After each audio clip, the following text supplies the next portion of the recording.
When a midnight phone call brings a plea Wolfe refuses to hear, the next morning's headlines make silence a deadly mistake.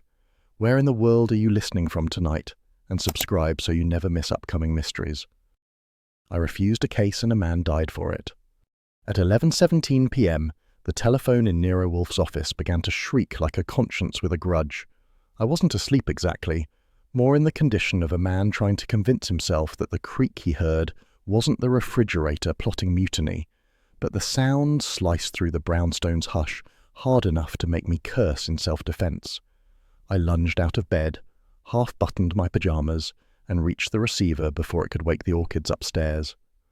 Wolfe considers the orchids sacred between 9 and 11 a.m., but at 2 a.m. they're still under the protection of the Lord, Fritz, and me. "Goodwin," I said, voice rough as the coffee I wasn't yet allowed to brew. A woman's tone came through the static, brittle and urgent, the kind you'd associate with a glass of gin cracked by the ice. "Mr. Goodwin, please, Mr. Wolfe. I must see him now, tonight." I squinted at the dark. "You're calling the right address but the wrong century, lady. Wolfe doesn't even see his breakfast till after the world's turned twice." "It's life and death," she said. He'll understand. Tell him Lorna Fielding begs him. Please, before dawn." Before I could ask what the emergency was, the line filled with city buzz and went dead. I stared at the receiver, half expecting it to apologize. It didn't.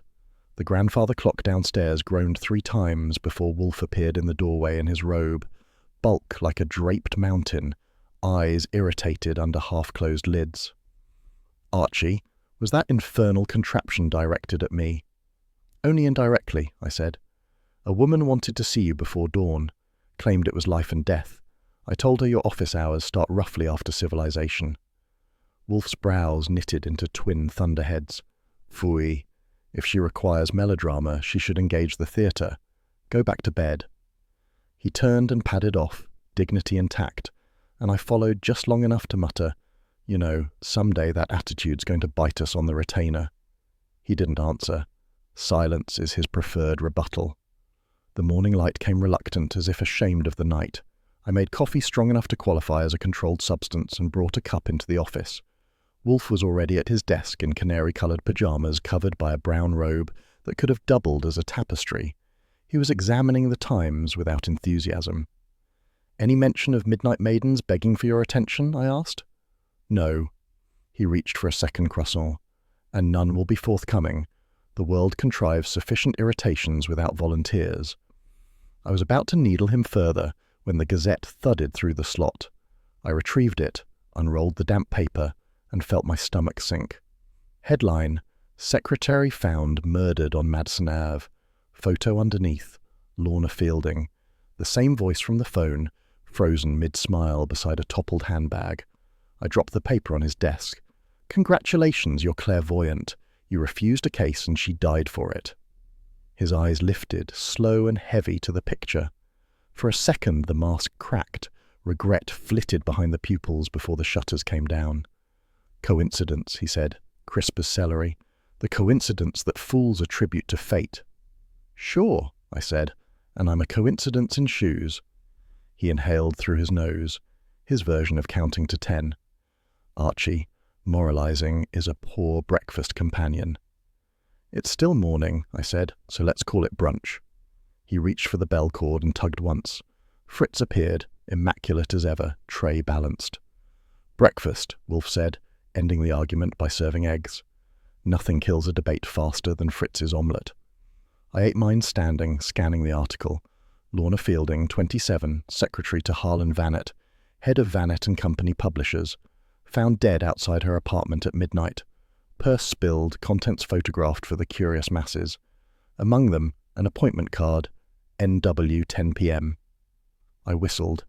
"They've got your initials, boss. Maybe the killer mixed up time zones." Wolfe's eyes narrowed.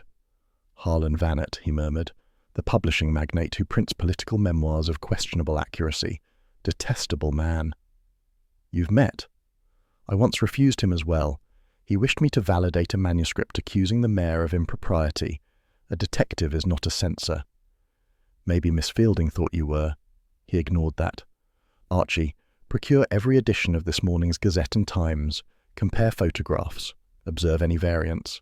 I saluted with the coffee cup. Anything else? Want me to brew moral repentance in the percolator? He gave me a look that could starch linen. You may indulge your tongue after work, not during it. By 11 a.m., I had the papers spread across the desk like a bookmaker's nightmare. Every angle of Lorna's last handbag had been printed. Lipstick, a check stub, a fountain pen, a torn envelope, and the appointment card bearing NW 10 p.m. The press had their feast. At 10:52, the phone rang again.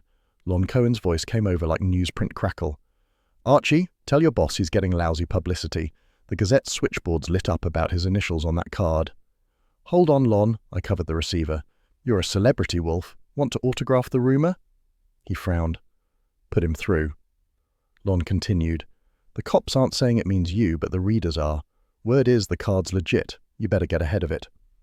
Wolfe's tone dropped an octave. "Mr. Cohen, speculation is the refuge of journalists lacking evidence. Nevertheless, thank you." He hung up, exhaled, and turned to me. "We will make no statement." "That'll look swell in the papers. Silence always screams innocence." "Archie," his voice hardened, "a detective's reputation is not safeguarded by rebutting gossip. It is by work. Fetch the city directory." I did. He leafed to Vannet and Company. "Call them. Request the courtesy of Mr. Vannet's secretary." "Ah, he no longer has one." "Touchy subject. Then request Mr. Vannet himself. If he refuses, note the time and tone of the refusal." I dialed. The receptionist sounded polished enough to issue stock certificates in etiquette. Mr. Vannet was unavailable. I asked when he might be available. She promised to inquire. I could hear typewriters in the background and, faintly, a male voice barking.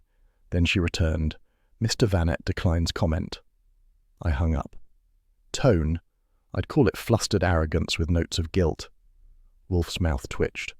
"Your ear for inflection remains reliable, if unsubtle." "Thanks. I try to keep it tuned between sarcasm and civic duty." He closed the directory. "We will await developments. The police will not long overlook the coincidence of those initials." By late afternoon, the rain had thickened to a grey drizzle that made Manhattan look like it had been printed on damp paper. Wolfe retreated to the plant rooms for his orchid session, leaving me with the job of maintaining our innocence through coffee consumption. At 4 o'clock sharp, I heard the elevator descend. The air carried the faint fragrance of Cattleya Schroeder erects. When Wolfe tends his orchids, the city could be burning, and he'd still debate humidity with Theodore. He re-entered the office precisely at 6, face calm again. "Archie," he said, lowering himself into the chair that was built to forgive gravity. "Have you learned anything?" "Only that insomnia's contagious and guilt isn't tax-deductible." He glanced toward the Gazette headline folded on his desk. "It is not guilt that afflicts you. It is vanity. You dislike being wrong by inaction." "Maybe," I said. "But she did call here. If we'd taken her, maybe she'd still be breathing." He spread his fingers on the desk, thick and deliberate. "We cannot be the custodians of every hysteric who invokes death at midnight." "She wasn't hysteric," I shot back. "She was scared. You'd recognize the difference if you ever answered your own phone." A silence settled that you could hang your conscience on. Then Wolfe said quietly, "Enough. Conscience is a luxury for men with less work." I wanted to say more, but Fritz appeared at the door like a diplomatic envoy. "Dinner is ready, Herr Wolfe." "Very well." Wolfe rose, ended the debate by standing. Ritual closure by cuisine. Dinner was lamb chops with mint, which is Fritz's way of bribing peace. Wolfe poured beer, chilled glass, noon long gone, and sipped with monkish restraint. I stuck to coffee. We ate mostly in silence until he said, "You may telephone Mr. Cohen after we dine. Ask if the police have identified the man Miss Fielding was to meet." I did. Lon answered, chewing a sandwich loud enough to qualify as broadcast interference. "Archie, the cops are mum. But listen, her boss Harlan Vannet is sweating bullets. Keeps saying he doesn't know who she was meeting. Sounds rehearsed." I relayed that. Wolfe grunted. "Of course. The man fears contagion of scandal. A publisher dreads bad press more than the plague." "And us?" I asked. "We're trending as the initials on her date card." He dabbed his lips. "Let the noise run its course. If truth exists, it will emerge. If not, we will manufacture it." "That's comforting. Should I print that on our stationery?" He sighed, long and theatrical. "Archie, you will please refrain from levity when the matter concerns death." "Then what's left to talk about?" He ignored that too. We finished the meal and he motioned for coffee in the office. Back in the office, firelight played on the beer glass. I took the chair across from him, feeling the day's weight settle. "Boss," I said, "if that woman's death ties to her job, we'll be hip-deep in editors and egos." "Then we shall wade carefully." He adjusted the lamp. "Tomorrow you will visit Vanett and Company. You will ask polite, neutral questions. Do not provoke until invited." "Sure," I said. "And if they throw me out?" "Then you will note the angle of your ejection. It may indicate direction." I grinned. "You're getting almost sportive." "Phooey, go to bed." After a murder headline, I was hoping for a lullaby. "You will have Fritz's cocoa." "Cocoa? I prefer guilt." He looked up, something almost kind in the stare. "Guilt is corrosive, Archie. I require you intact." That ended me for the night. He turned back to the fire.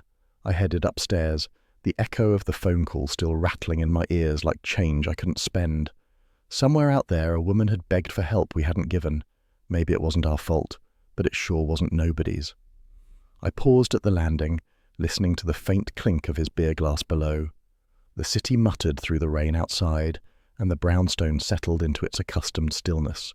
We'd refused a case. Now the bill had arrived. 2 days after Lorna Fielding made her tragic debut in the morning papers, the brownstone had settled into that uneasy calm, which usually means the storm's just circling back for another round. The rain hadn't stopped, just taken up a more refined drizzle that streaked the office windows and made the city look watercoloured by remorse. Wolfe was at his desk, conducting diplomatic relations with a plate of shad roe, while I was attempting the impossible, sorting mail without reading headlines that still had Wolfe refused murder victim's plea printed big enough to embarrass the wallpaper. At 10:11 a.m., the doorbell went off like a moral alarm clock. I opened it to a man who looked as if he'd just lost a fortune, but was determined to bill someone else for the experience. Harlan Vanett, publisher, personality, and walking ego in a $300 suit, stood there dripping indignation onto my mat. His umbrella was a spear, his jaw a declaration of war. "I must see Nero Wolfe," he said. His voice had the grain of sandpaper and the rhythm of command. "You and half of Manhattan," I told him, "but only the ones who bring cash usually get an audience." He shoved past with the certainty of a man used to smaller people stepping aside. "This is not a social call." "Then you'll fit right in," I said, closing the door behind him. He strode into the office where Wolfe didn't so much rise as incline, which for him is the same as a royal bow. "Mr. Vanett," Wolfe said, folding his napkin, "your intrusion suggests either desperation or impertinence. Which shall I record?" "Neither," Vanett snapped. "Necessity." Wolfe gestured to the red leather chair opposite his desk. "Then be seated and justify it." Vanett sat, but not comfortably. Men like him never do. They perch, calculating whether the furniture will raise or lower their importance. His fingers drummed his umbrella handle, each tap another tick off his patience meter. "I suppose you know about Miss Fielding," he began. Wolfe's eyelids drooped. "The entire city knows, sir. Her death has been treated as a public serial. Proceed." Vanett leaned forward. "My company is suffering because of it. Reporters are hounding the building, my authors are threatening withdrawals, and the gossip sheets are implying that one of our forthcoming titles got her killed. I want that stopped." "Commendable ambition," Wolfe murmured, "but not, alas, within the power of a detective." "It is if the detective is Nero Wolfe. You can find out who murdered her, and more importantly, who's talking." That got my eyebrows up. "You don't care who did it, just who's talking about it." His glare flicked to me. "I care about protecting a reputable firm from scandal." "Sure," I said, "and I only drink milk for the calcium." Wolfe's hand twitched toward the bell cord. "Archie," he said softly, "you will kindly silence your editorial commentary." I spread my palms in surrender, just clarifying the client's priorities. Vanett ignored us both long enough to remove a checkbook from his pocket. The motion had the ceremony of a man reaching for confession. "Name your fee." "I have not yet accepted your case," Wolfe said. "Then consider this an incentive." He wrote a figure that could have bought Fritz a new stove, and maybe the apartment upstairs for the Pans. He tore the check with a crisp snap. 5,000 now. 5 more if you succeed. Wolfe studied the rectangle of paper as though it were a species newly discovered in the Amazon. Mr. Vanett, you attempt bribery with decorum. I admire that. Very well. State your problem precisely. The police have my offices under a microscope. Miss Fielding worked as my personal secretary. She handled contracts, manuscripts, correspondence. The gossip is that one of our authors killed her to suppress a book. I can't afford that talk. And the missing contract found in her handbag? Wolfe asked. Vanett's eyes flicked up, startled that Wolfe already knew. That contract was for a memoir. A.J. Kroll, former political consultant. Scandalous drivel. She was editing it. Is it missing or merely inconvenient? He hesitated. Missing. The police seized copies, but one signed original was not there. If it resurfaces, they'll connect it to us. That presumes connection is undesirable, Wolfe observed. Why? Vanett's mouth flattened. Because Kroll's manuscript accused city officials of bribery. Half of them are our friends, or authors. The firm prints exposés, not suicide notes. I leaned back. And Miss Fielding was holding that particular suicide note? His hand tightened around the umbrella. She was efficient, discreet, loyal, until she wasn't. Someone got to her. Wolfe steepled his fingers. And you believe someone is within your employ?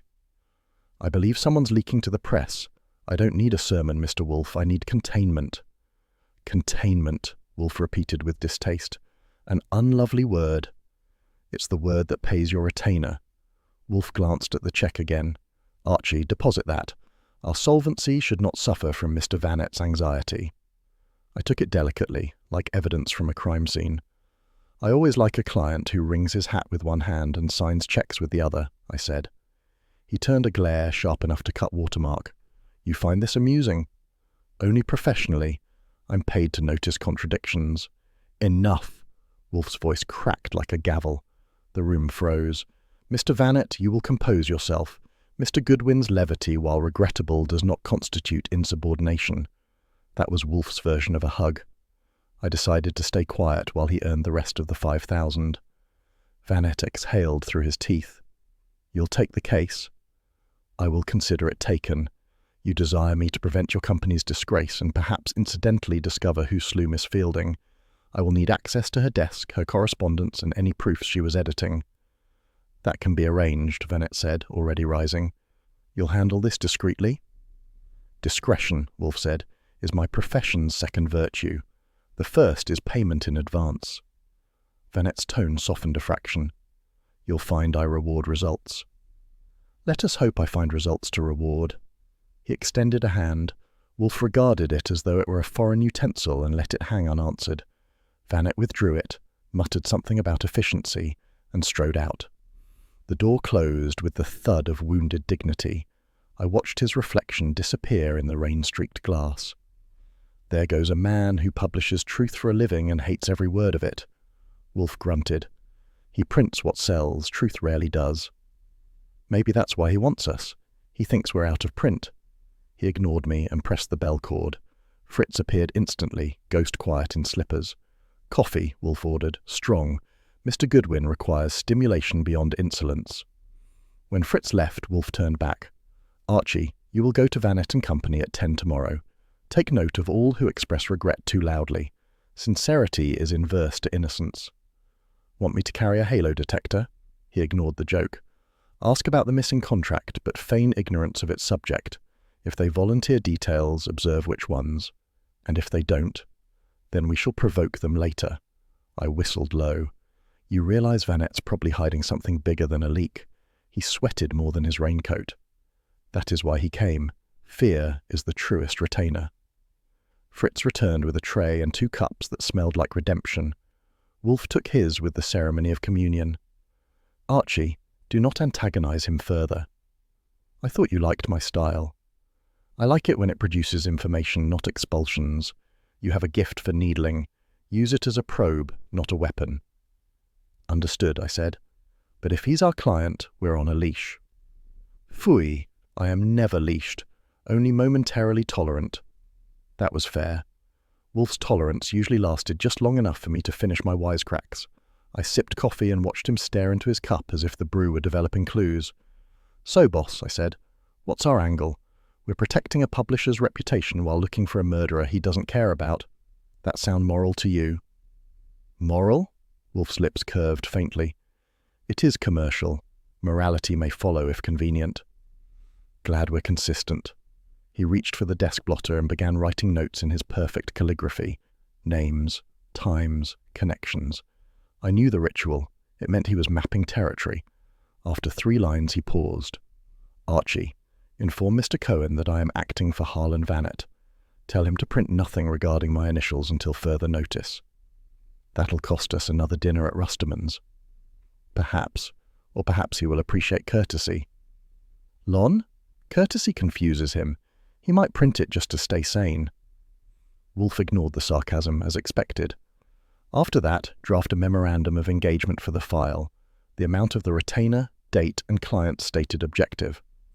I took a fresh sheet and began typing. The keys sounded loud against the rain. "Objective," I read aloud. "To suppress public speculation damaging to the firm of Vannet and Company, and incidentally discover identity of Lorna Fielding's killer." "Acceptable," Wolfe said. "Include also, Detective Reserve's right to pursue truth irrespective of employer's discomfort."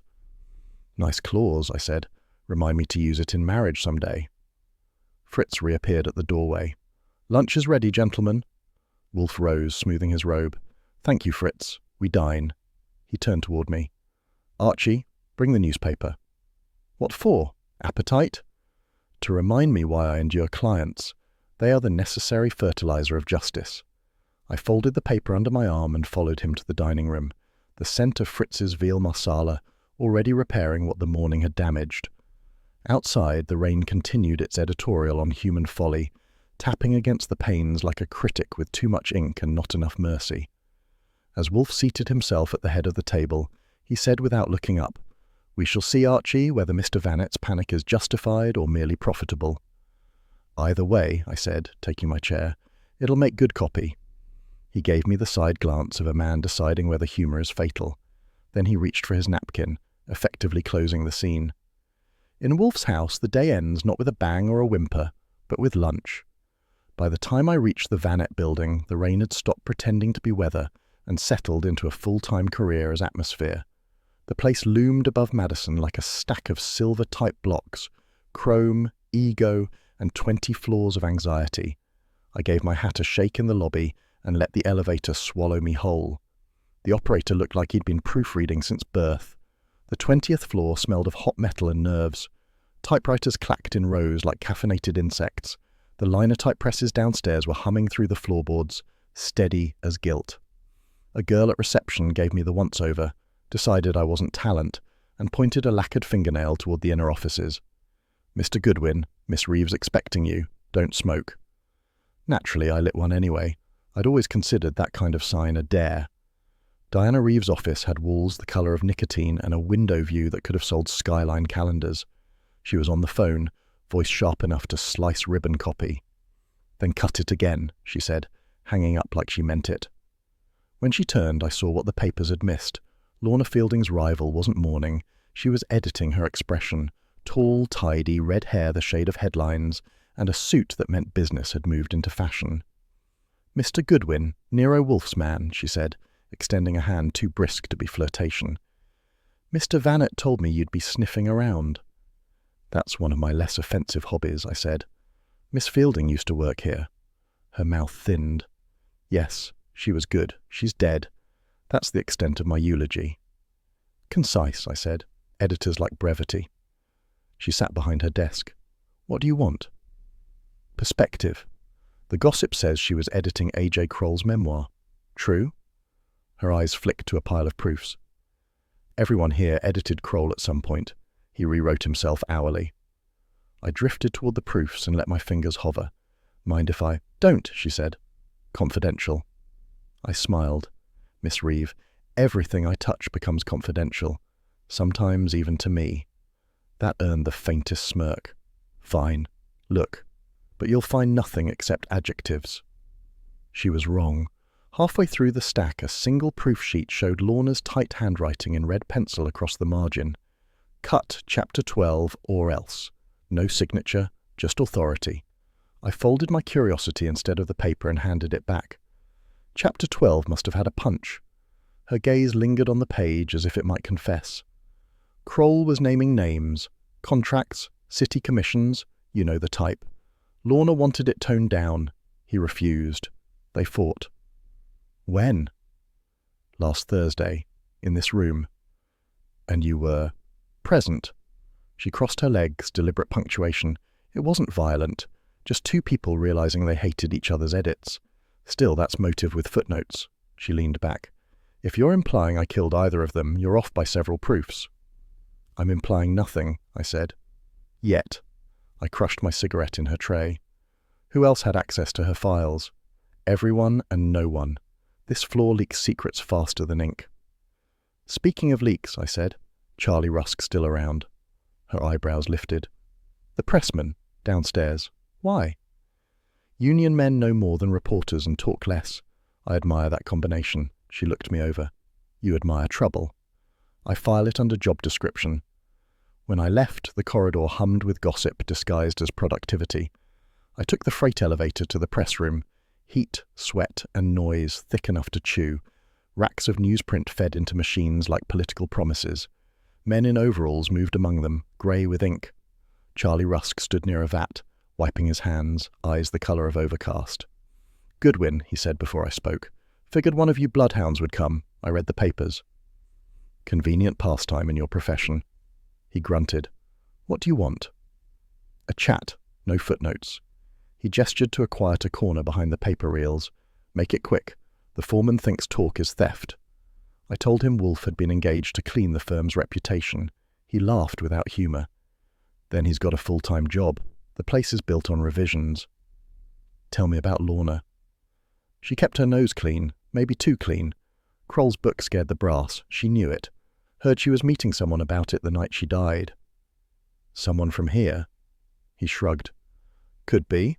Could be one of those political fellas she edited out of Chapter 12. I saw a guy hanging around the dock entrance that day. Expensive coat, cheap conscience. Name? Didn't ask. I don't footnote corpses. A clatter interrupted us, metal on concrete. The foreman's glare cut through steam. Rusk lowered his voice. Look, mister, off the record. Vannett's sweating not over murder, but over exposure. That missing contract? It tied the company to payoffs for printing Kroll's lies as truth. Interesting blend, I said. They print truth in black ink so you can't see the fingerprints. He barked a laugh. Careful. Around here, jokes get edited. Thanks for the warning. I left him to his machinery and climbed back to civilization. By 3 o'clock, I was parked in a diner across from the building, nursing coffee that had died bravely for journalism. My notes looked like the plot outline of a bad novel. Rival editors, missing contracts, political ghosts. I phoned the brownstone from the booth. Fritz answered in his polite Swiss fog and transferred me upstairs. Wolfe's voice arrived heavy as butter. Report. I've met the supporting cast, I said. Diana Reeve, efficient, frosty, and probably capable of editing her own alibi. Charlie Rusk, union sage with a fondness for gossip. And a proof page where Lorna wrote cut chapter 12 or else. A pause. Ha! A threat in editorial form. Typical of our species. Describe her rival. Tall, precise, and nervous in heels. Claims she saw the fight between Lorna and Kroll. Says it was all words. All murders begin with words, Wolfe murmured. What of the missing contract? Still missing. Rusk thinks it links the firm to political payoffs. Phooey. Conjecture. Maybe. But he's the kind of man who files truth under rumour. Another pause, then the inevitable question. Where are you? Across the street. Coffee, observation, sin. You will return at once. Boss, it's barely 3. I can still poke. Dinner is at 8. I require your presence for the interim. You will lose your beer privileges if you persist. Threat accepted, I said. I'll bring dessert. Bring information. Dessert is provided. He hung up. I took my time leaving. A red herring in a grey suit brushed past me at the counter, a man reading the Gazette upside down while pretending not to eavesdrop. His cuff bore a smear of fresh ink. Reporter, maybe, or someone who liked camouflage. When I stared, he folded the paper and left exact change. Curiosity tickled, but Wolfe's threat about beer outweighed the chase. I'd learned long ago that insubordination tastes worse than prohibition. The cab ride back was a slow crawl through wet streets. Manhattan after rain looks like it's been rewritten by a sentimental editor. Glossy, over-punctuated, and still depressing. At the brownstone, Fritz opened the door before I could ring. "Herr Wolfe waits," he said with the gravity of a funeral notice. In the office, Wolfe was at his desk, surrounded by a fortress of reference books and a plate of cheese he hadn't yet forgiven for existing. He motioned me to sit. "Well?" I summarized while he listened with his eyes half closed, fingertips pressed together. When I mentioned Diana Reeves' attitude, one brow arched. A woman competing in a man's realm must develop claws. It does not make her guilty. She had motive. Phooey. Motive is common currency, guilt is rarer. Did you secure the proof sheet? I left it where it was. Police property. He nodded approval. Good. The phrase cut. Chapter 12 or else intrigues me. The or else seldom refers to punctuation. Maybe she meant a pink slip. Perhaps.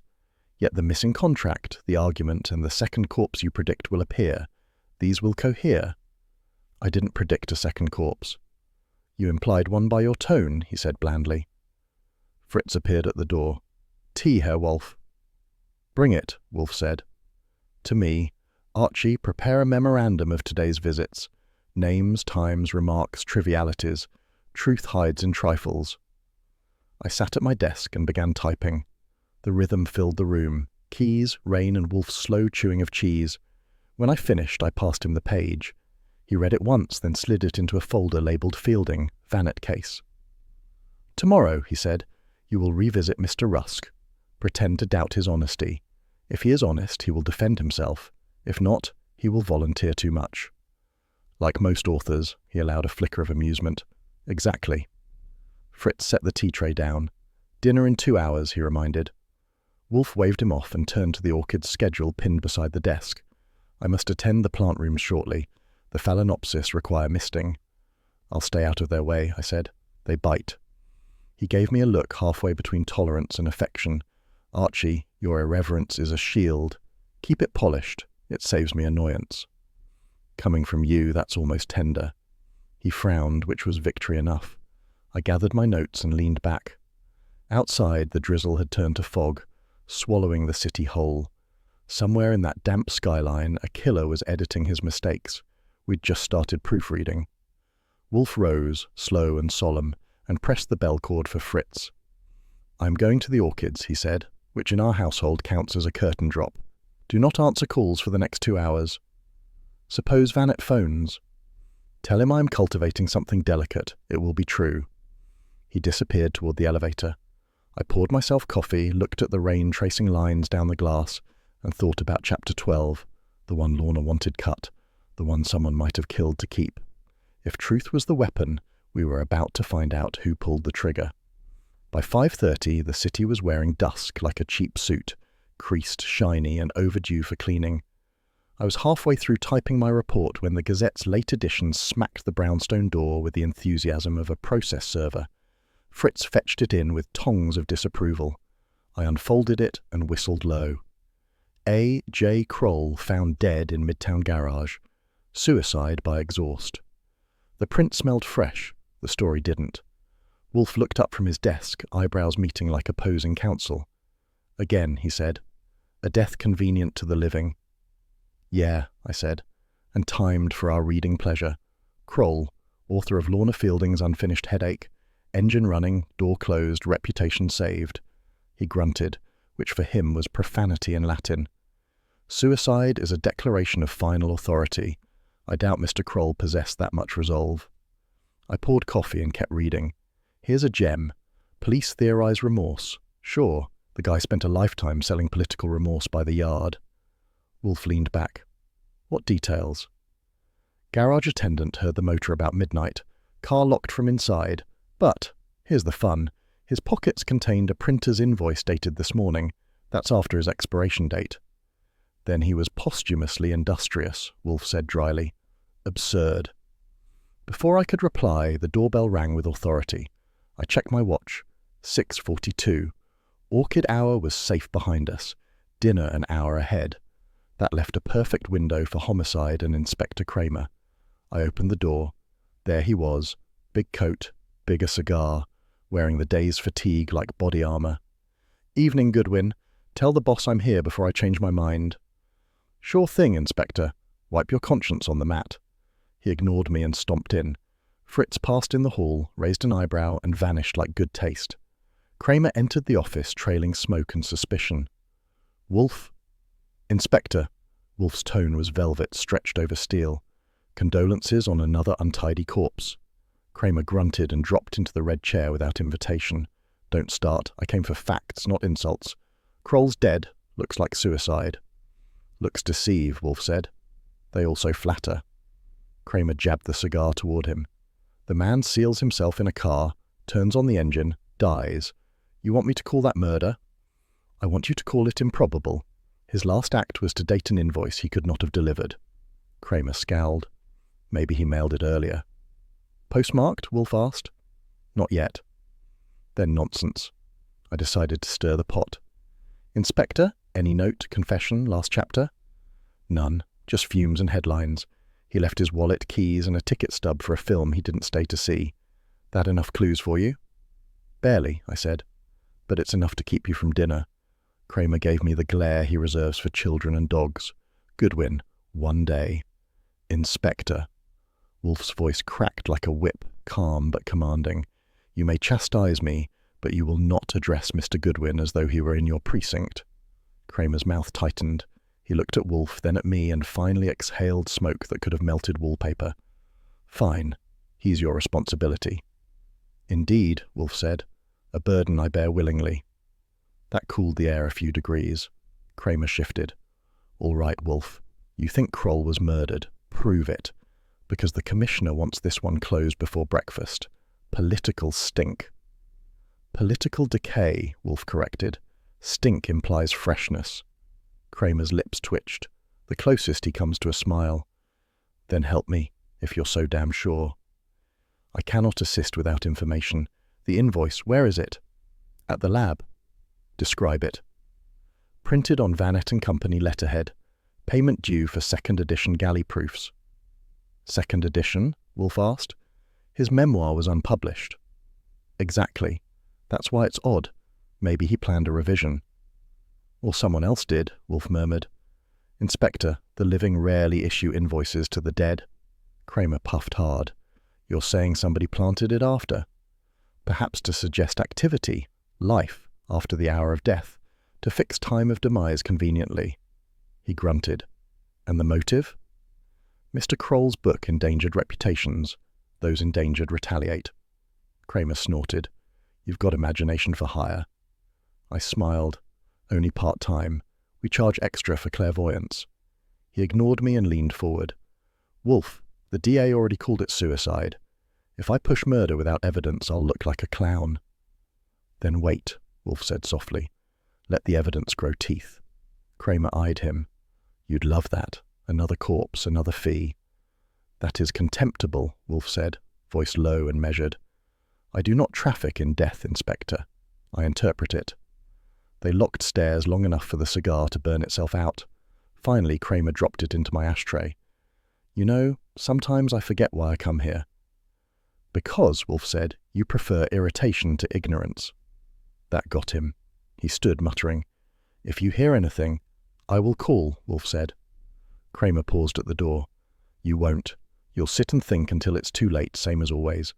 But for what it's worth, I hope you're wrong. One dead publisher's pet is enough."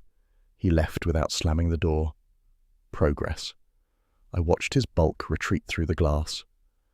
I could have sworn he almost said please, and the man's going soft. "Pfui," Wolfe said. "Softness is incompatible with his profession. He merely lacks conviction at this hour." "Then we're twins." Wolfe reached for his beer glass, chilled, golden, the night's benediction, and sipped. "Archie, note the detail of the invoice in our file, dated post-mortem, and telephone Mr. Panzer. Tomorrow he will examine Kroll's business associates." "Saul again? He'll start charging us union rates." "He is worth them." I pulled a notepad and jotted instructions. "Anything else?" "Yes. Mr. Cohen of the Gazette. Inform him discreetly that I consider the suicide theory premature. Discreetly? You mean off the record or off the planet? He gave me a look that suggested both. Use judgment. Dangerous order, boss. The clock struck 7. Fritz appeared at the doorway, expression polished. Dinner in 30 minutes, Herr Wolfe. Thank you, Wolfe said. Then to me, we will dine, then contemplate. Contemplate what? Why men who live by fabrication die by convenience. He stood, which is always a production, chair sliding back, robe settling, gravity obeyed. I gathered the papers and followed him toward the dining room. The lamplight left the office amber and empty behind us, the newspaper headline glaring from the desk. Outside, a siren moaned down 35th Street, maybe for another case, maybe for ours catching up. As we reached the door, Wolfe said quietly, Archie, you did well restraining your tongue with Kramer. I didn't. He just ducked faster. A rare hint of amusement crossed his face. Nevertheless, I prefer you unsuspended. That's touching, I said. You almost sound fond. Pfui, he said, and that closed the discussion. Fritz held the door to the dining room, and the smell of roast and thyme rolled out like a peace treaty. Murder could wait until after soup. The next afternoon, the brownstone smelled like confidence, Fritz's veal stock simmering downstairs, Wolfe's orchids exhaling civility upstairs, and me in the office with a phone glued to my ear. Saul Panzer's voice came through steady as a metronome. Got it, he said. Kroll's missing chapter. Copy, not the original. Title page reads The Midtown Arrangement. Names city commissioners, contracting firms, and 2 publishing contacts. Guess whose firm? Let me guess, I said. Vanet's, our client of impeccable panic. Bingo. It was filed in a safe deposit box under Lorna Fielding's name. Bank clerk remembered a man closing the account 2 days after her death. You get the man's description? 5'10", grey overcoat, nervous. Said he was her brother. She didn't have one. Sweet, I said. Make a photostat and bring it here before dinner. Saul chuckled. You paying rush rates? Always. I hung up and headed for the kitchen. Fritz was slicing bread like it had personally insulted him. Saul's bringing us bedtime reading, I told him. Better make sandwiches with stamina. At 7:15 sharp, Saul arrived with a flat envelope that looked harmless until you remembered people had died to keep it lost. Wolfe was already in the office. Seated at his desk with the lamp turned low, a golden halo on the mahogany. He accepted the envelope like a priest taking confession. Mr. Panzer, your efficiency remains criminally underpaid, Wolfe said. Archie, open it. I slit the flap and pulled out 20 typed pages bound with a red ribbon. The first line was pure dynamite. The arrangement between Vanet and Company and certain civic contractors guarantees publication of favourable memoirs in exchange for city printing contracts. Wolfe's eyebrows rose half an inch, his version of fainting. So, he murmured, truth, edited for profit. I took the chair opposite him. You wanted entertainment before dinner. Here it is. Shall I read? Proceed. Fritz entered quietly, setting down a tray, beer in chilled glasses, sandwiches stacked like an architectural exhibit.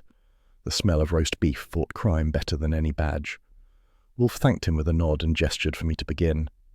I read aloud, voice steady but thoughts sprinting. The chapter wasn't just political gossip, it was a blueprint for graft. Kroll had documented payments to public officials, publishers and editors, including Lorna Fielding's own boss. Every paragraph made the room feel smaller. Halfway through, I found Lorna's familiar handwriting in the margins. Cut names or they'll cut you. I stopped. That's her note, the same hand as on the proof I saw. Wolfe's eyes gleamed. She feared the consequences, yet preserved the evidence. Admirable folly. I kept reading. At the end, another note appeared in her script. Deliver copy to Cohen if anything happens to me. Well, I said, some men get roses from women. I get posthumous blackmail notes.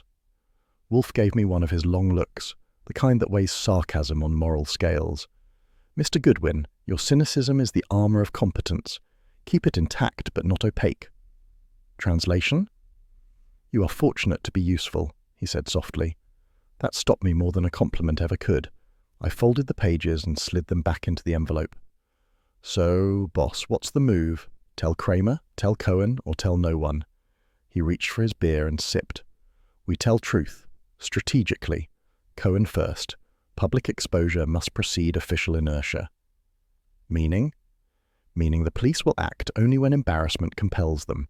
Mr. Kramer's sense of duty is sound, but his superiors prefer quiet scandals to loud justice. Can't argue.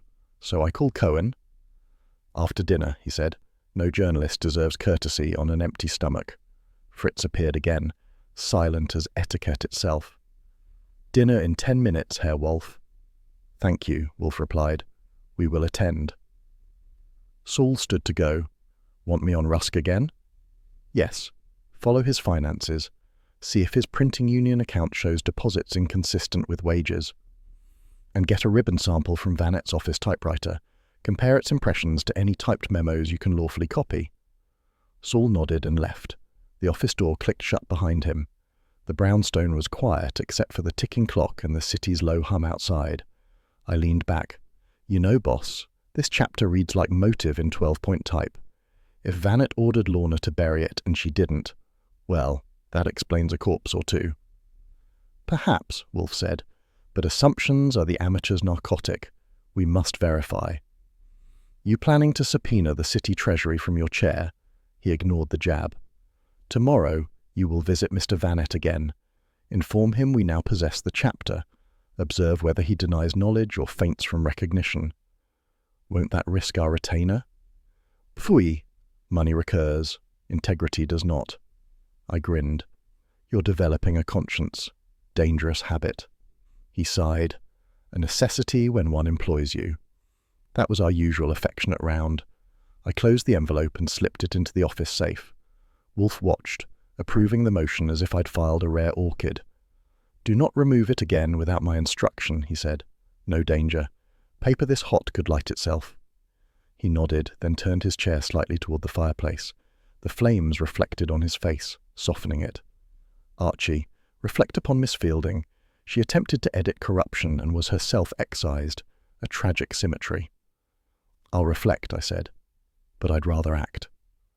Patience. Orchids bloom slowly, so does justice. At that, the elevator motor hummed, Wolfe heading to the dining room while I stayed behind to jot notes. Outside, Manhattan's neon signs flickered like erratic punctuation, and I had the feeling the next chapter, hidden or not, was about to rewrite a few reputations permanently. By 9:30 the next morning, the brownstone had turned into a fishbowl, complete with spectators, flashbulbs, and one very irritated occupant of the central rock. The Gazette had run an editorial on page 2, headline big enough to trip over, Private Detective named in Fielding Murder Rumours. Subhead, Was Lorna Fielding seeking Nero Wolfe before her death? They didn't say it outright, but the implication was clear enough to make breakfast taste like libel. From the office window I could see reporters camped on the sidewalk, hats pulled low, cigarettes hanging like punctuation marks. A flashbulb went off when I moved the curtain. I waved for good measure. If I charge them by the shot, I said, we'll pay Fritz's butcher bill for a month. Wolfe didn't answer. He was seated at his desk, yellow silk robe buttoned to the throat, expression somewhere between marble dignity and moral frostbite. The phone on my desk rang for the 5th time in 10 minutes. I picked it up. Nero Wolfe's office. No, he's not taking questions. Yes, I look exactly like the picture, only handsomer. Goodbye. I hung up. That was a radio reporter. Wants you to go on the air to defend yourself. Wolfe's eyes closed briefly. I am not a performing seal, Archie. Maybe not, but they're beating the drum. Kramer'll call next. He hates surprises almost as much as you do. As if summoned, the bell rang downstairs. Fritz appeared a moment later, immaculate but exasperated. Inspector Kramer, he announced, and he will not wait. Of course not, Wolfe muttered. Show him in before he ruptures a blood vessel. Kramer entered like a storm in a trench coat, cigar leading the way. He waved a copy of the Gazette. What the hell is this, Wolfe? You running your mouth to the press? I am reading, Wolfe said without rising, not speaking. Don't play dumb. Kramer dropped the paper on the desk. You're named. The paper says you were the woman's contact the night she died. You denying it? Indeed, Wolfe said coolly. I deny idiocy, not accuracy. Miss Fielding phoned this office uninvited and was refused. That information was private. I did not disclose it. Then who did? That, Inspector, is the question you might more profitably pursue. Kramer scowled. You think I like this? The commissioner's on my neck. The DA's office wants a quote. Half the city thinks you strangled that girl between orchids. I grinned. For the record, his orchids have airtight alibis. Kramer swung his glare to me. Wipe that grin, Goodwin. If this keeps up, I'll have to bring you in for obstruction just to quiet the papers. Try it, I said sweetly. You'll end up feeding my fan mail. Archie, Wolfe's tone could have frozen the Hudson. Enough. He looked at Kramer. Sit, Inspector. You're labouring under provocation not of your making. Beer? No, Kramer growled, sitting anyway. Just answers. Wolfe steepled his fingers. Someone deliberately used my name to lend credibility to a false report. The motive is obvious. Discreditation. The source is less so, but I will find it. You'd better, Kramer said, because if this story sticks, you'll have reporters up your nose till Judgment Day. Archie, Wolfe said, ignoring the remark. Telephone Mr. Cohen at the Gazette. At once. I dialed. Lon's voice came through cheerful and guilty.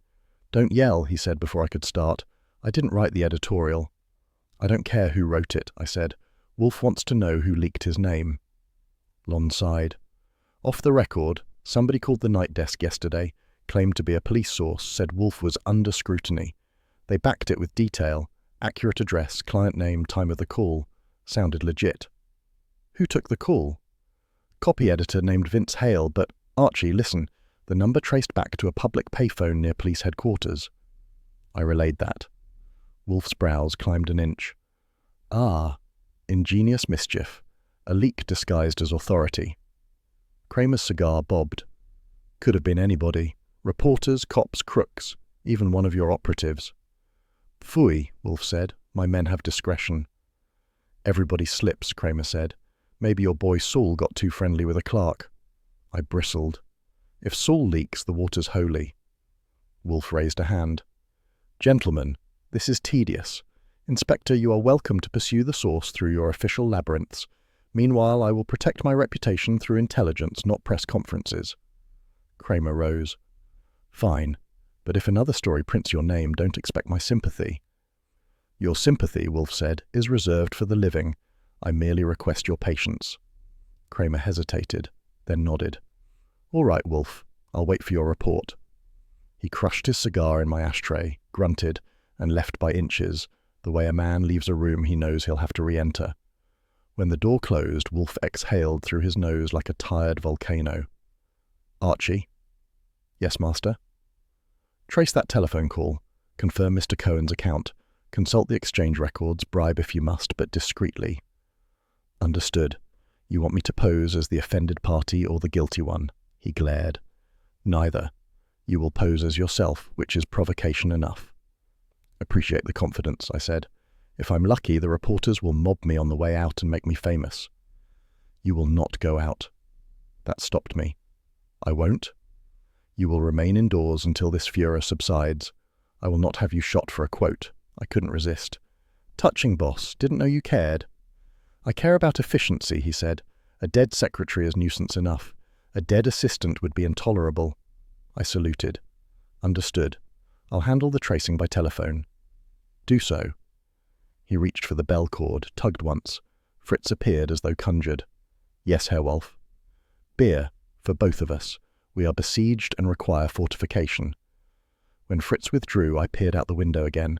The press pack was still there, cameras poised. One shouted something about a statement. I raised my hand and gave them my best mysterious scowl. Flashbulbs popped like small grenades. I did my best to look sinister for the cameras, I said. Might as well earn the headline.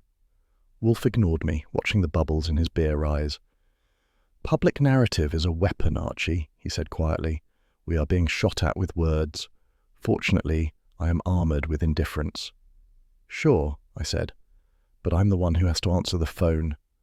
Fritz reappeared with the tray. Wolfe took his glass, lifted it slightly in my direction. To survival through silence, I clinked mine, and to reporters who spell the name right. He grunted approval. Outside, the cameras flashed again, but the brownstone stayed steady, quiet inside, storm outside, the safest fortress in a city that loved nothing more than tearing down its heroes for copy. The Astoria's Terrace restaurant looked like a postcard that had sold out of sincerity. Rain whispered against the awnings, candlelight glowed on silver, and every waiter wore the solemnity of a diplomat handling treaties instead of veal. I had dressed for the occasion, a grey suit pressed sharp enough to slice, and, in a moment of civic duty, even polished my shoes. Nero Wolfe had called it an indulgence of folly then, miracle, granted leave. Go, but do not invite attention. In his dialect, that meant permission. Diana Reeve arrived 10 minutes late, fashionably enough to justify every tick of the clock. She wore a black dress that could have been ink poured into the shape of regret, and a hat with a net veil that made her look like a witness protected by style. When she sat down, her perfume reached me first, expensive, discreet, and determined. "Mr. Goodwin," she said, voice low, "you're punctual." "I try to be," I said. "You never know when dinner might turn into an inquest." Her smile was quick and brittle. "You have a dark sense of humour." "Comes with the profession, keeps the ulcers at bay." The waiter appeared, reverent as clergy. We ordered, her, veal piccata, me, steak rare enough to answer questions. When he glided off, she leaned closer. "I shouldn't be here," she said. "Mr. Vannet would fire me if he knew." "I'm not taking attendance," I told her. "But you called me, remember? You said it was important." She toyed with her fork, eyes on the rain beyond the glass. "It's about the memoir. Kroll's book. Lorna was editing it. So was I, before she died. Vannet ordered us to bury it, cut the chapters that mentioned the city contracts. Lorna refused." "That was patriotic of her," I said. "Did Vannet give you a reason?" "He said publishing is about shaping truth, not exposing it. He said Kroll's reputation sold books, and the city's reputation bought advertisements." "That's philosophy with a profit margin," I said. "And you obeyed?" I hesitated, she said. That was enough. The waiter returned with wine. I watched her fingers tremble on the stem of the glass. "You think Vannet killed her?" I asked. "I don't know," she whispered, "but he's frightened. He's been destroying records, cancelling accounts, pretending nothing happened." "Then he's doing a poor job of pretending," I said. "A man who hides evidence is usually advertising guilt." She glanced around the room. "Please, don't say that here." "Relax," I said. "Everyone here's pretending something. It's the Astoria. Truth isn't on the menu." That earned me a faint laugh. The rain outside deepened, blurring the city lights into streaks of gold. For a minute, it almost felt civilized. Then she opened her purse for a cigarette, and a small blue matchbook fell to the table. "The Blue Parrot Club." I picked it up. "Nice souvenir," I said. "You collect night spots or just incriminating clues?" She reached for it too quickly. "It's nothing." "Sure," I said. "Except that Kroll used to keep a tab at the Blue Parrot. A coincidence, maybe, or maybe he wrote more than memoirs there." Her eyes widened. "I didn't know that." "Now you do," I said. "Want to tell me why you had it?" Someone slipped it into my purse last night. I didn't look at it." "Maybe they wanted you to light a candle for Kroll," I said. "Or yourself." She shivered. "You enjoy this, don't you?" "No," I said. "I just prefer the truth medium rare." The waiter returned with our plates. She picked at hers. I ate mine. A detective has to keep his strength up, especially when the lady across the table looks like a chapter titled Fatal Honesty. After a few silent minutes, she said quietly, "Lorna told me she was going to meet someone the night she died. A man who could protect her. She didn't say his name." "Let me guess," I said. "You think it was me." Her lips parted, startled. "Was it?" "No," I said. "But thanks for the compliment. Wolfe doesn't do protection and I don't do clairvoyance. We were both home." She studied me, then nodded. "I believe you. You don't lie well." "That's the nicest insult I've had all week." The waiter refilled our glasses and retreated. The air between us thickened with cigarette smoke and caution. I leaned in slightly. "Miss Reeve, if you want protection, talk straight. If you want sympathy, buy fiction. What exactly do you want from me?" She hesitated, then said, "Proof. I think there's another copy of the chapter Lorna refused to cut. She might have hidden it in Kroll's office, or mailed it to someone she trusted." "Anyone in particular?" "Maybe Lon Cohen," she said. They spoke often. He respected her. That's news, I said. Cohen respects headlines, not people, she smiled faintly. Then maybe she was news. I reached for the bill, but she stopped me. Please, let me pay. I invited you. I waved her off. No woman ever improved her reputation by buying me dinner. As she reached for her purse again, the waiter brought a note on a small silver tray. She unfolded it, and colour drained from her face.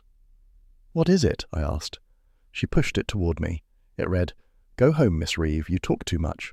No signature, just the hotel's stationery. Friendly, I said. You get a lot of fan mail? She was shaking now. I told you, I shouldn't have come. Maybe not, I said, rising. But since you did, you're not walking out alone. I'll be fine. Not according to that note. I tossed a few bills on the table and offered my arm. She hesitated, then took it. We crossed the dining room under 100 curious eyes and stepped into the marble lobby where rainlight glittered on the floor. I got her a cab, gave the driver her address and closed the door. She looked up at me through the window. Will you tell Wolfe? Everything, I said, including your taste in restaurants. She managed to smile as the cab pulled away.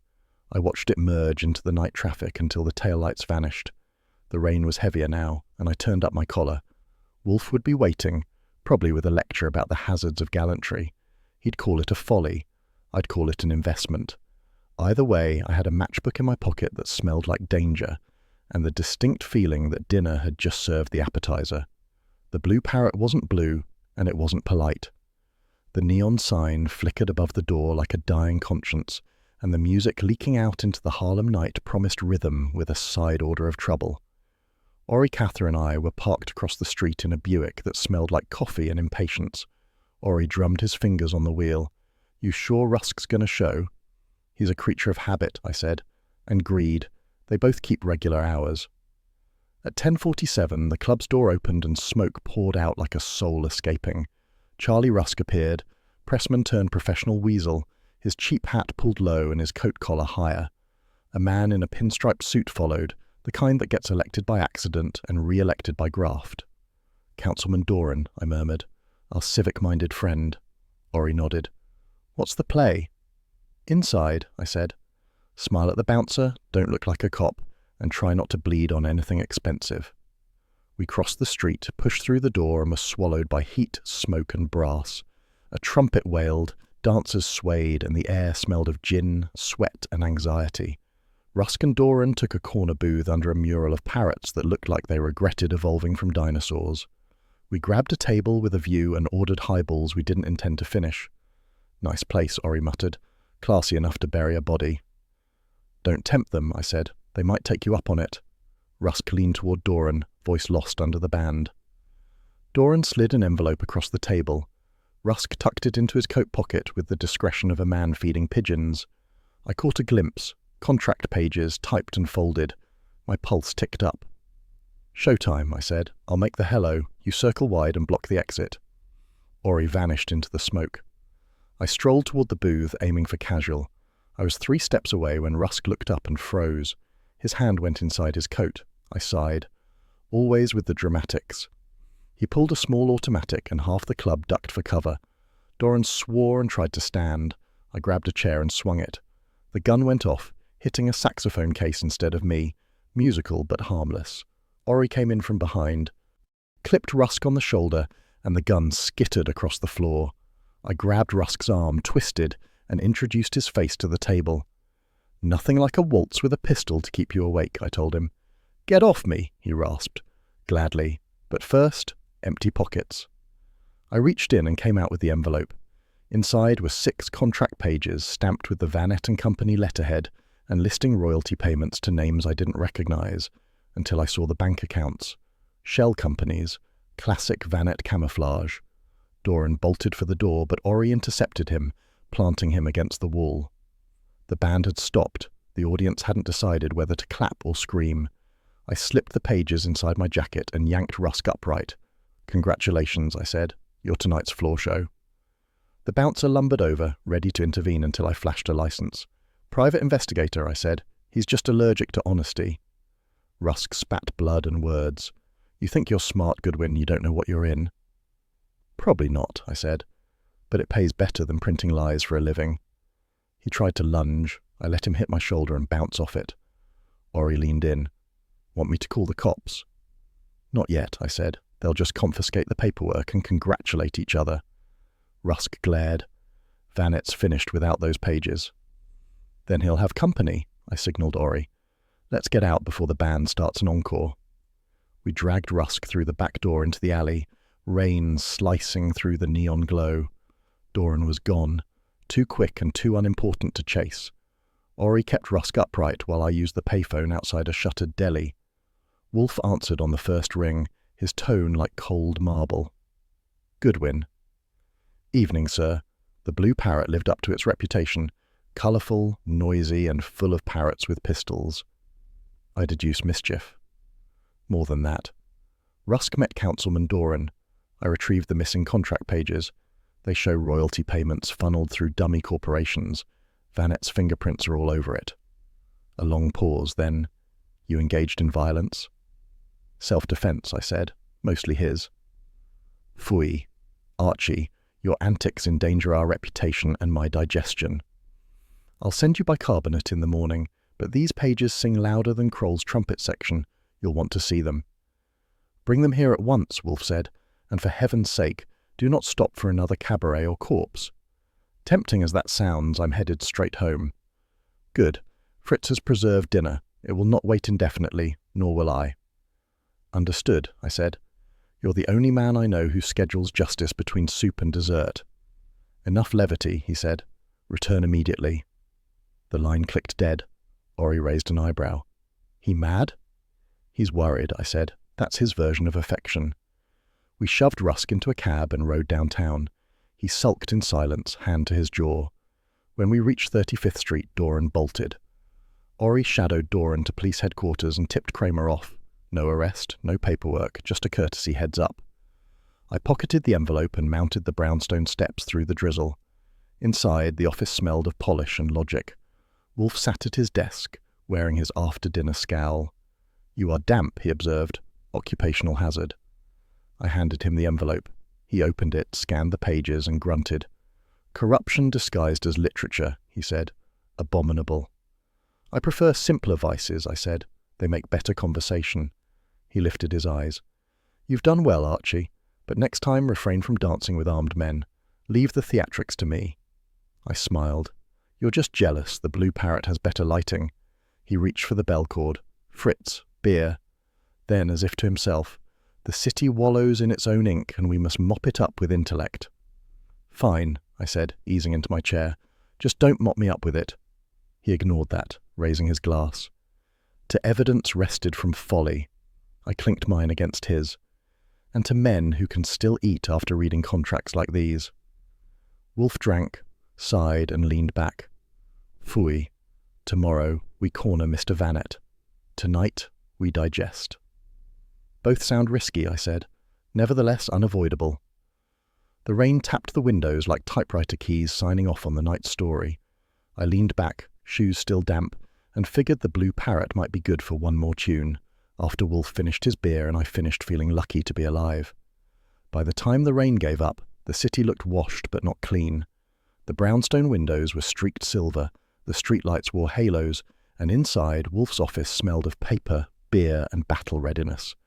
I'd just finished typing Saul Pantzer's report, neat, damning, and destined to raise someone's blood pressure, when the bell rang downstairs. Fritz's footsteps followed, steady as conscience. Inspector Kramer, he announced from the doorway, voice polite but resigned, like a man naming an unpleasant but necessary ingredient. Wolfe's mouth tightened. Show him in. Kramer entered with his hat dripping and his mood worse. The cigar in his teeth was unlit but dangerous. He tossed his hat onto the cabinet and produced a folded paper from his coat.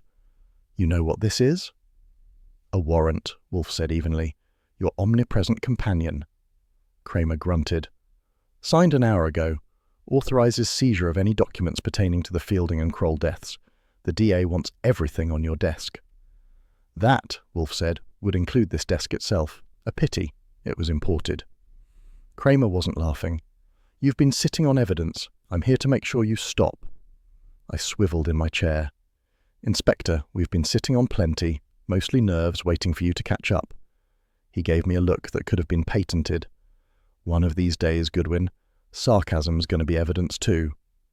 Not unless you start fingerprinting wit, I said. Archie, Wolfe murmured, eyes closed. Please. He extended a hand. The warrant, Inspector.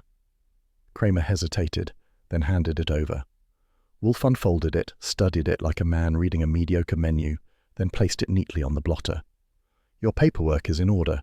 Fortunately, so is mine. He tapped a thin stack of documents beside the lamp. Mr. Panzer has traced the money. Kramer lowered himself into the red leather chair. Money? The oldest accomplice, Wolfe said. You were correct in suspecting motive beyond jealousy or chance. Observe. He pushed the stack toward me. I handed the top sheet to Kramer. It was a photostat from the Midtown Bank. Saul followed the royalty payments listed in Kroll's contract, I said. They were supposed to go to him and his publisher, Vanette and Company. Instead, half got diverted through shell corporations, Trident Literary, Harbour Associates, and one called Magnolia Press, all owned by a single trustee. Guess who? Kramer read silently, jaw muscles flexing. Vanette, he muttered. Exactly, Wolfe said. He funneled public money disguised as royalties into his own accounts, with Mr. Rusk performing the mechanical duties. When Kroll's memoir threatened to reveal the arrangement, they eliminated him, and Miss Fielding, who tried to protect the manuscript. Kramer's cigar rolled between his teeth. You're accusing a major publisher of 2 murders and city graft. That's a heavy load to hang on bank statements. Not merely statements, Wolfe said. Mr. Panzer obtained certified copies of deposit slips and checks bearing Rusk's signature. Furthermore, the missing contract pages Mr. Goodwin retrieved at the Blue Parrot explicitly reference payment schedules consistent with those accounts. You will note the alignment of dates. Each deposit follows an awarded city printing contract by exactly 3 days. Kramer leaned forward, scanning the figures. That's pretty, Wolfe, but pretty isn't proof. You're still short a smoking gun. Mr. Rusk's pistol suffices, Wolfe said dryly. It was fired last night at my assistant. That too is in the report. Kramer shot me a glance. You didn't mention that, Goodwin. I didn't want to spoil your evening, I said. Besides, the bullet had bad aim. He exhaled hard through his nose, somewhere between a growl and a sigh. All right, let's say I buy this. You think Vanette ordered both hits? I know he did, Wolfe said, because only he profited from silence. Rusk was his employee, Doran his political enabler. Both now compromised, one conveniently arrested, the other soon to be. Vanette believed he could buy secrecy with blood and still dine with the mayor. He miscalculated. Maybe, Kramer said, but try selling that to a jury without witnesses. Witnesses exist, Wolfe said. Miss Reeve. She can attest to Vanette's order to suppress the memoir. And there are the bank clerks who handled the deposits, the typesetters who printed the first draft before its recall, and Mr. Cohen at the Gazette, who received the preliminary proofs anonymously. Kramer's eyes narrowed. You're sitting on more than evidence. You're sitting on dynamite. Accuracy, Wolfe said, but I handle it delicately. The silence stretched. Outside, the rain's last drops ticked against the glass like a clock deciding whether to keep going. Kramer looked from Wolfe to me, then back at the stack of papers. You could have given this to me 2 days ago. I could have, Wolfe agreed, but then you might have acted prematurely, and the guilty would have fled. Patience, Inspector, is not merely a virtue. It is a tactic. Kramer snorted. You think I enjoy waiting? The press already made me look like I can't tie my shoes. You know what they'll do when this breaks. Congratulate you, Wolfe said. If you move now. He hesitated, weighing pride against evidence. I'll need corroboration from the bank, maybe a confession from Rusk. Rusk will oblige, Wolfe said. The threat of the chair often sharpens memory. That got a twitch of humour from Kramer. You'd make a hell of a prosecutor. I lack the stamina for hypocrisy, Wolfe said. And the wardrobe. Kramer leaned back, rubbing his chin. All right, Wolfe, I'll move on it. But if any of this falls apart, the DA will have my hide, and yours by extension. My hide, Wolfe said, is notably resilient. I couldn't help myself. It's the beer preservation, keeps the pores tight. Kramer ignored me this time, which was growth. He studied Wolfe, then the warrant still lying on the desk. Finally, he folded it and tucked it back into his coat. You win, for now. Wolfe inclined his head. Justice wins. We merely assist. Kramer stood, exhaling smoke, though the cigar was still unlit. I'll have to brief the DA, line up warrants for Vanette and Doran, and if Cohen runs that story first, I'll deny knowing you. As you always do, Wolfe said. Kramer's mouth twitched. Yeah. He paused at the door, hand on the knob. You know something, Wolfe? You're still a royal pain, but you're usually right. That, Wolfe said softly, is why I remain patient with you. For once, Kramer didn't storm out. He just nodded, slow and grudging, and left. The door closed quietly, a first in recorded history. I let out a low whistle. Kramer left without slamming a door, progress worthy of a parade. Wolfe didn't smile, but the corner of his mouth softened. He is a man of honor, he said. I loathe his profession less this evening. I pushed my chair back and stretched. That's practically sentimental. Should I alert the press? Pfui. Do so and I'll revoke your beer privileges. Then I'll keep it to myself, I said. You realize this wraps the whole package. Motive, method, money, even the moral. Wolfe reached for his glass. Morals, Mr. Goodwin, are luxury goods, expensive, easily counterfeited, and occasionally genuine. Tonight, we encountered one. Kramer? Precisely. Fritz appeared in the doorway with the tact of a saint. Dinner is ready, Herr Wolfe. Thank you, Wolfe said. We shall dine. Fritz departed, leaving the faint aroma of time and contentment. Wolfe stood with the deliberation of a mountain considering erosion. I gathered the papers into a neat pile. You think Vanette will confess? I asked. He will deny, of course, Wolfe said. But denial is confession by another name when the figures align. Then tomorrow's going to be lively. Tomorrow, Wolfe said, I shall tend to my orchids. Mr. Panzer and Inspector Kramer may manage the rest. Delegation, I said. The mark of genius or laziness, depending on who's judging. He gave me a look. Both, Mr. Goodwin. Excellence often wears sloth as camouflage. I followed him to the dining room. The air smelled of roast duck and civilization. Wolfe took his seat at the head of the table, eyes briefly distant. 2 people dead because truth became inconvenient, he said. And yet, truth endures. Sure, I said, pouring the beer. It just charges admission. That earned me a rare, almost fond glance. You are intolerable, Wolfe said, but indispensable. I'll take that as affection, I said. Do so, he replied, but sparingly. We ate in companionable silence, the clatter of rain fading to memory. The orchids upstairs would be safe for the night. The city, slightly less corrupt by morning. I figured that was as close to justice as you could get between courses. When dinner ended, Wolfe leaned back, eyes half closed, satisfaction settling on him like smoke. Archie, he said finally, see that Mr. Panzer receives his fee tomorrow, and telephone Mr. Cohen. Tell him to print the truth, entirely this time. Yes, sir, I said. With or without adjectives? Without, he said. Facts require none. I rose to clear the plates. Behind me, Wolfe lifted his glass in solitary salute, to reason, to order, to whatever passed for morality in Manhattan after dark. Not bad for a night's work, I said. Indeed, Wolfe murmured. Now leave me. I must digest, not the food, but humanity. And with that, he closed his eyes. The rain had stopped, the city was quieter, and for once even Kramer's shadow felt like respect. By the time the guests arrived, the office looked like a tribunal waiting for its crime. Wolfe had arranged it that way, the lamp turned low and amber, the chairs in a neat semicircle facing his desk, and the air as taut as a violin string. Fritz, immaculate as always, hovered near the doorway with a tray of beer glasses glinting like evidence. You could have filmed it as Justice at 35 West 35th Street.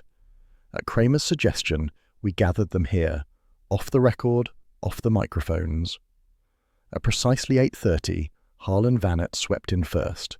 Silver hair, grey suit, arrogance freshly pressed. Diana Reeve followed, tense and pale, clutching a handbag that probably contained both powder and panic. Charlie Russ came in behind her, looking like he'd been ironed on the wrong setting. Last was Inspector Kramer, who didn't bother with politeness. He dropped his hat on the radiator and muttered, "All right, Wolfe, let's get this over with." "Be seated," Wolfe said. He didn't rise, he never did, but his tone made them obey as if he had. When they'd settled, he steepled his fingers. "You are here because 2 people are dead, a city's honour is blemished, and I have run out of patience with mendacity." Rusk twitched. Vanette crossed his legs and tried for indifference. "Mr. Wolfe, I was told this was merely to clarify misunderstandings. If this is a police matter—" "It is a human matter," Wolfe interrupted. "The law will follow in its own ponderous gait. For now I am concerned only with truth." Kramer grunted. "That'll be a first." Wolfe's eyes slid toward him without heat. "Inspector, your presence lends this proceeding a certain legitimacy. Kindly maintain it." I took my place by the wall, notebook in hand, though I didn't need to write. Every face told its own transcript. Wolfe began. "Miss Fielding was killed because she would not bow to corruption. Mr. Kroll followed because he knew too much of it. Their deaths were not crimes of passion, but of procurement. The commodity was silence, and the buyer sat among us." Vanette gave a brittle laugh. "You can't possibly—" "I can," Wolfe said, "and I will." He reached into his desk drawer and drew out a manila envelope. "This contains the chapter Miss Fielding and Mr. Kroll intended to publish, the Midtown Arrangement.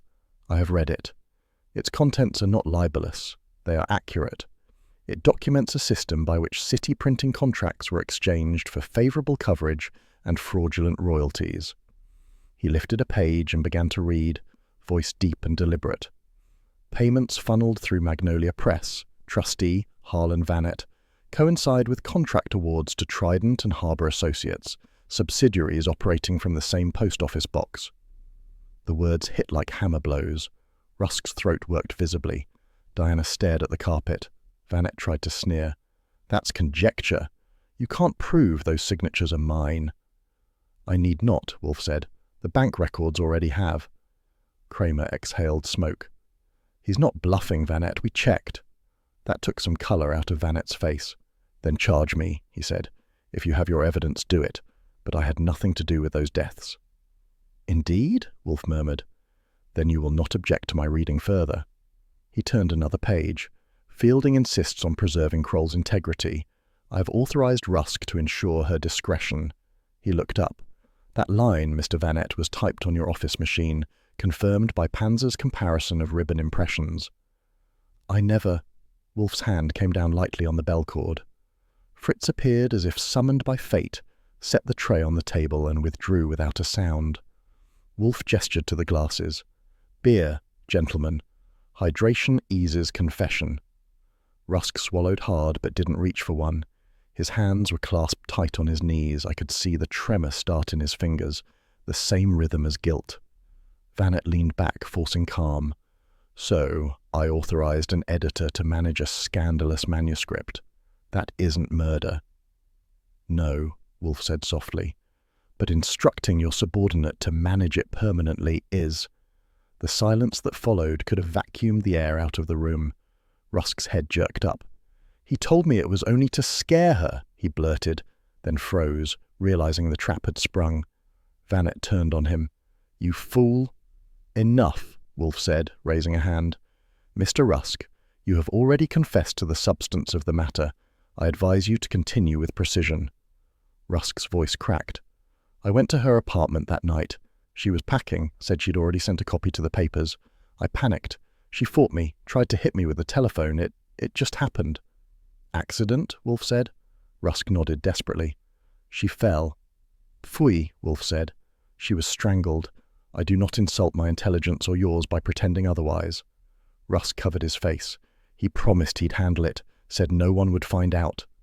"Which he nearly accomplished," Wolfe said, until his greed demanded another death.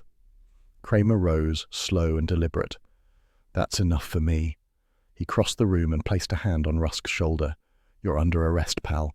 Don't bother praying. Wolfe already heard it for you." Rusk sagged, too beaten to protest. Diana made a small sound, half gasp, half relief. Vanette stood, trembling with rage. "This is outrageous. He's lying to save his own neck." Wolfe regarded him with detached contempt. "Lying requires imagination. Mr. Rusk lacks it. You, however, do not. Your ingenuity built an empire of deception, contracts, payments, careers. But you forgot that words, once printed, persist. Miss Fielding died for that truth.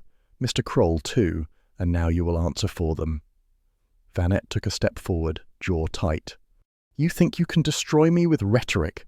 You sit here behind your desk like some overweight oracle. I stepped in between them before his voice could climb another octave. I wouldn't finish that sentence, Vanette. He's got a vocabulary that could skin you alive. Kramer motioned toward the door. Sit down, Vanette. You're coming too. The DA can sort out which of you gives the better story. Vanette hesitated, calculating odds and finding none.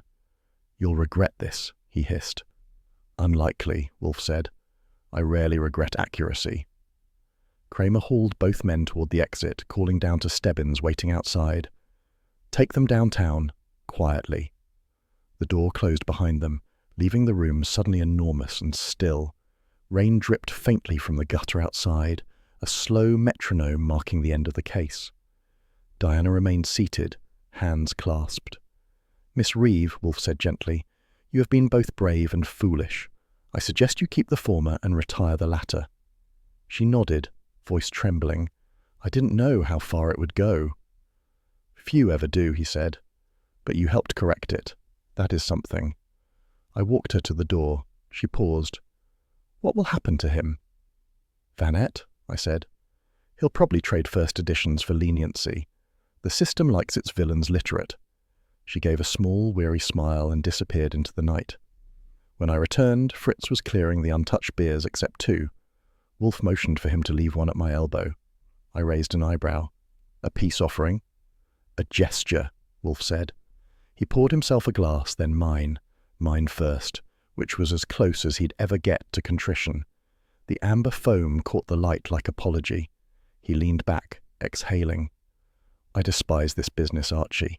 I refused the case, and 2 lives were lost because I indulged my obstinacy. Efficiency, I once believed, required detachment. Perhaps I was mistaken. I took a sip. You're human, after all. Don't let it get around. He shot me a look that might have passed for amused if you squinted. I rely on your discretion. Always, sir. We sat in silence for a while, listening to the city reclaim its noise. Upstairs, the orchids would be breathing night air through glass panes, oblivious to the dirt we'd scraped from human soil. Wolfe stared at his beer, eyes thoughtful. Archie, he said finally, it is late. File the notes, then retire. Sure, I said, closing my notebook. But for the record, you could have solved it sooner. Undoubtedly, he said. But wisdom is rarely punctual. I grinned. Tell that to Kramer. He's probably halfway through his report by now. Let him. It is his métier. I stood, stretching. You know, Wolfe, you'll never admit it, but that check Vanette gave you at the start, it didn't buy off the night's regret. He didn't answer, just lifted his glass in quiet acknowledgement, the gesture of a man who knows he's right but wishes he weren't. The room smelled of malt, rain, and the faint ache of conscience. I turned out the lamp.